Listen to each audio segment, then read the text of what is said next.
I'm Archana. I'm an engineering graduate. I'm interested in gardening and bioactivities. Now I show you Tipli cherry. This Tipli cherry.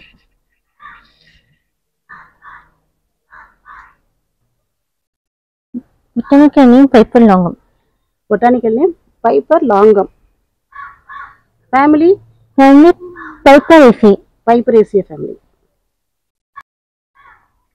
English name long pepper. English name long pepper. திப்பிலி தமிழ்ல வந்து திப்பிலி. இது பார்க்கிறதுக்கு இது வந்து மிளகு செடி மாதிரி தான் இருக்கும். இந்த இலையில வெத்தலை மாதிரி இருக்கும். காய் வந்து ஒயிட் கலர்ல காய் இருக்கும். அது நல்லா முத்தின பிறகு நம்ம சுண்டு விரல் சைஸுக்கு இவ்வளவு பெருசு வரும். காய் மட்டும் இவ்வளவு பெருசு வரும். நல்லா முத்தின காய் வந்து பெருசா இருக்கும். இப்போ நம்ம வீட்டுல இவ்வளவு திப்பிலி செடி வச்சிருக்கிறோம். ஒரு செடி வச்சோம், இப்ப நிறைய செடி உண்டாயிடுச்சு. அதுல காய் நிறைய திப்பிலி காய் நிறைய உருவாகுது.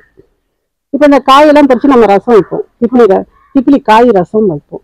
நல்லா இருக்கும், சளிக்கு ரொம்ப நல்லது. இந்த மாதிரி கருப்பு கலர்ல உருவாகும் காயெல்லாம். அதுக்கப்புறம் முத்தின பிறகு இன்னும் கொஞ்சம் பெருசா முத்தின பிறகு நம்ம அதெல்லாம் பறிச்சு எடுத்து நம்ம காய வச்சு நம்ம ரசம் வைக்கலாம். இது வந்து கோல்டுக்கு ரொம்ப நல்லது.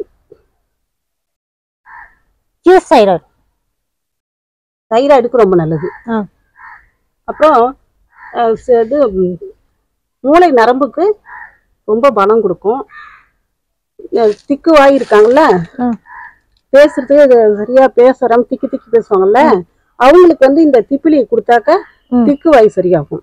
தேன்ல குழைச்சு கொடுக்கணும் திப்பிலியை. Yes, my tipli chedi. Many tipli leaves are there in my garden. நிறைய திப்பிலி செடி இருக்கு நம்ம கிட்ட. இது மிளகு மாதிரிதான், சளிக்கெல்லாம் ரொம்ப நல்லது. ஜுரம் வந்தாலும் சாப்பிடலாம். இந்த இலையை வந்து சும்மாவே பறிச்சு கொழுந்தெல்லாம் பறிச்சு நம்ம சாப்பிடலாம். இது கோல்டு ஃபீவருக்கு ரொம்ப நல்லது.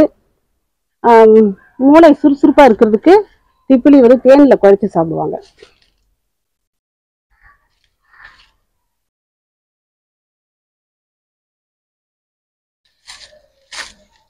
The tipli cherry is beautiful in my garden. கரும் பச்சை கலர்ல அழகா இருக்கும் பார்க்கிறதுக்கு. It cures thyroid. Thank you.